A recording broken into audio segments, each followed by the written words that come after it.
నమస్కారం అండి. నా పేరు కళ్యాణి. ఇప్పుడు బిగ్ బాస్లో జరిగింది చెబుతాం ఈ ముందు బేట. 4 సార్లు అందరికి సీరియస్ వార్నింగ్ ఇచ్చిండు.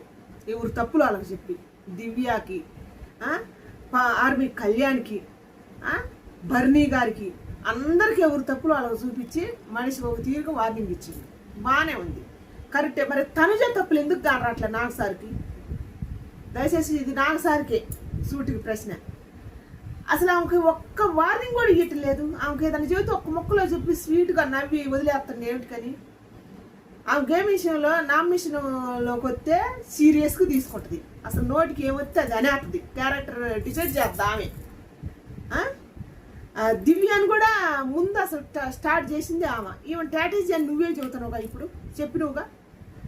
ఆమె సపోర్ట్ చేయాలనుకుంది, చేసింది కదా.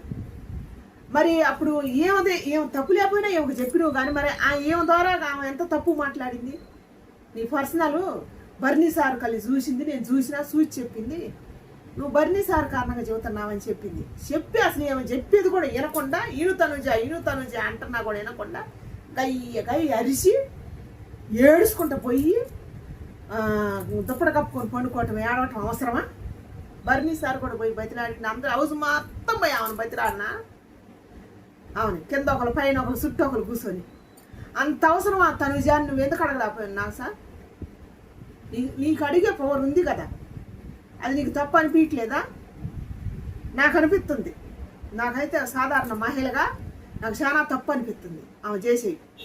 ఎక్కడైనా ఏమానీళ్ళు అనే తీరు కానీ, బర్నీ సార్ని అనే తీరు కానీ, హౌస్లో ఆమె అవసరానికి తగ్గట్టు ఎట్ట వాడుకుంటుంది మాకందరికి గానవుతుంది. నీకెందుకు గాని రావట్లేదు? అసలు వచ్చినప్పుడల్లా ఆమె ఏమంటలేదు. మీరు ఎందుకు అంటలేదు? నిజంగానే బయట ఆడియన్స్ అన్నదే నిజమా? బిగ్ బాస్ ముద్దు బిడ్డ తనుజ అని ఇది ఎలా సాధ్యమవుతుంది? నాకు సార్ ఇది నీకే నేను చేసేది. తనుజ తప్పుల గురించి అసలు చెప్పవా? ఆమె మోటివేషన్ ఇవ్వవా? నువ్వు మాటకి ఏడుతుంటే చిరాకు ఉందమ్మా మాకు, అందరం మేము అరుతుంటే చెప్పేది కూడా వినవా? నువ్వు చెప్పవా? ఏం చెప్పవా? హౌస్లో అందరూ చెబుతున్నావు, ఆమెకు ఎందుకు చెప్పట్లేదు? నేను నీకు క్వశ్చన్ దయచేసి.